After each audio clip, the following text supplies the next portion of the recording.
You are not aware of your aliveness. You are busy with your psychological nonsense. Your thoughts, your emotions have become, your psychological reality has become far more important than your existential reality. What it means is, you are so enamored with your own petty creation that you're completely missing the grandeur of Creator's creation. That's what it means. You do all kinds of things, but if you truly value creation, the best thing that you can do is to pay attention and to experience it, isn't it? Yes or no? Most people are waiting for their life to change. Yes. So they can feel gratitude, to feel abundance, to feel whole.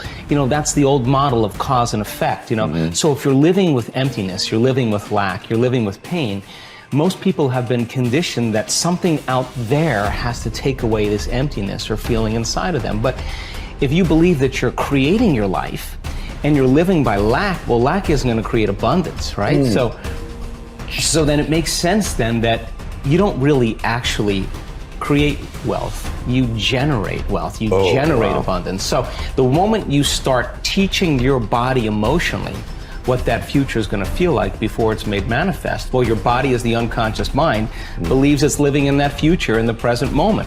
Just sit down by yourself to visualize and daydream about your dreams, about the activities involved in that, about how you would struggle through, about what it would feel like to be victorious. All of it, the whole thing, the messy part, the ugly part. What would you say to yourself when it gets hard?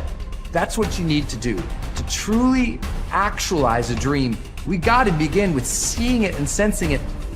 The good, the bad, the easy, the difficult, and the victory. How you would like your life to be, what you would like your character to be 3 to 5 years down the road, if you were taking care of yourself like you were taking care of someone that you actually cared about. So you kind of have to split yourself into two people and treat yourself like someone you have respect for and that you want the best for. That's not easy because people don't necessarily have respect for themselves and they don't necessarily want what's the best for themselves because they have a lot of self-contempt and a lot of self-hatred, a lot of guilt. I think you have an obligation, it's one of the highest moral obligations, to treat yourself as if you're a creature of value. You got to start with that belief in your mind. I've got this. I can do this. I can conquer this. I can pass this exam. I can get elected for the position that I'm going for. I can create abundance in my life. These are the thoughts that you have to have in your mind in order to become successful. So what is it time for you to feel? What is it time for you to create? What do you need to do more or less of in order to get the results that you want? You have the power to become someone that even the deepest part of you trusts, someone you trust to succeed. Become the person that you know you can be. Stand up for your future, for your power, and for you to be something full of the worth that is in you. So most of us came up with our labels based on how we behaved. But really smart people can do stupid things. Really nice people can be mean. Mean people can be nice. And so if you judge yourself too soon, and most people's identity, their labels for themselves, who they think they are, has been based on their past and often many years ago. And so they don't update it. So the metaphor I'd give for identity is like, it's your comfort zone. It's not your goals. So if you took a temperature in the room and said 68 degrees is my comfort zone, physically, emotionally, financially, I want more in my relationship, I want more physically, energy-wise, I want more financially in my career, but this is what I'm used to. And so what happens? People stay in their comfort zone for the most part, and then let's say something happens and you dip. You're a 68 degree, or that's your mentality, and you drop down to 62, 61, 60, somewhere around 60 or 59, the heaters kick on and go, whoa, whoa, whoa.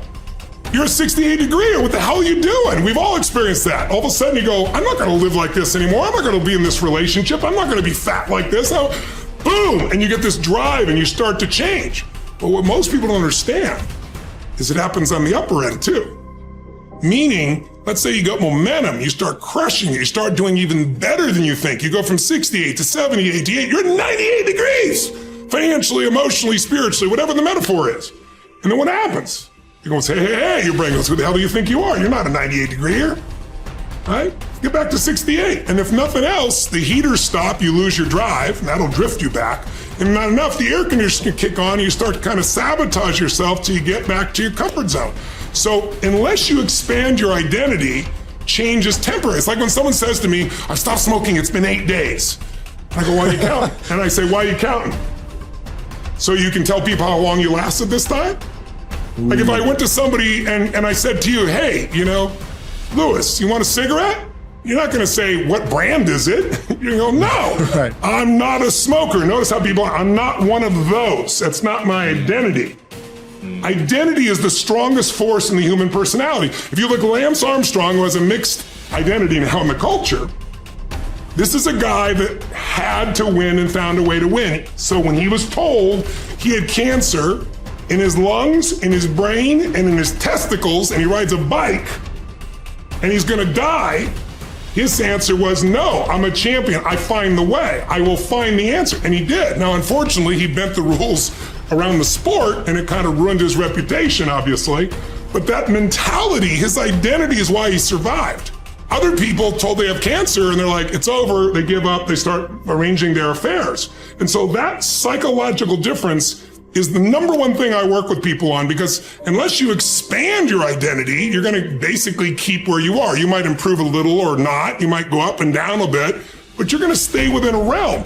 If you're going to have an explosive breakthrough to another level, physically, mentally, financially, spiritually, then we got to not only give you the tools, we got to shift that internal sense of who you really are and have you find that you are more than anything that's ever happened to you, that you can handle whatever shows up, even if it's incredibly scary or uncomfortable. Personal responsibility is true and wildly optimistic. And it is people's belief system and the value system that they cobble together over a lifetime that will lead them to reject that. And all I can say is reject it at your own peril for the following reason. Personal responsibility is about remembering you can do something and change. And I can sum up personal responsibility in a single quote by Kobe Bryant. Boos don't block dunks. That's personal responsibility. You can get so good at something that no matter how much people hate you, the best athletes in the world were paid millions of dollars and trained to stop Kobe Bryant from scoring. And yet he scored 81 points in a single game. So you can get so good no matter how much people hate you, no matter how much they're training and trying to defeat you, they can't. And that is the most exciting thing in the world to me.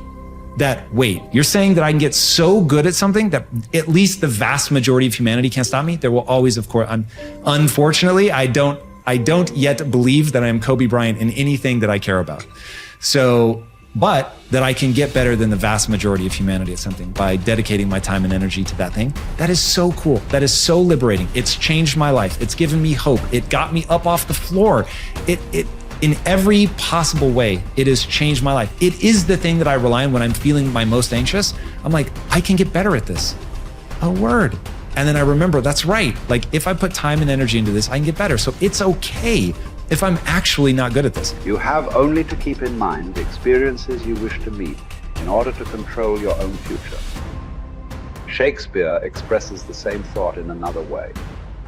Assume a virtue if you have it not. Look the part, dress the part, act the part. Be successful in your own thoughts first. In other words, fake it till you make it. Basically, when it comes to personality traits, there is no difference between possessing them and pretending to have them. Dr. Carl Simonton said that mind, body, and emotions are a unitary system. I affect one and you affect the others. This means that you can pretend to be confident or courageous, and the cocktail of chemicals inside your body for those attributes will be created, and you will indeed feel confidence or courageous. Pretending you have a character trait such as confidence is not the same as pretending you can scale mountains or play the tuba. Those particular skills must be learned. Characteristics such as courage, confidence, and enthusiasm are created in the mind by the pictures you create, though. Acting as if sets a positive expectation. We believe something to be true and then act in a way that brings that assumption about. This can be a positive or negative force. The effect of self-fulfilling prophecies has been demonstrated by objective scientific experiments. In one study at the start of the 1968 school year, Dr. R. Rosenthal gave a non-verbal intelligence test to 18 classrooms of elementary school students in a Californian public school district. 20% of the students selected randomly, not on test score, were then identified as intellectual bloomers, and their teachers were told they could expect to see remarkable intellectual gains in the coming year. The only difference between these students and the other 80 was the expectations created in the teachers' minds. When both groups were retested 8 months later, the bloomers had gained in IQ points over the other group. This is significant because it shows that altered expectations can result in unconscious changes in behavior that dramatically change the outcome. In another study during the 1970s, 152 cancer patients were assessed based on their expectation and attitude about their treatment, and then each was monitored for 18 months. The results clearly indicated those with a positive expectation about the treatment got the best result. It follows, therefore, that your chances of success in anything in life are greatly improved by positive expectations.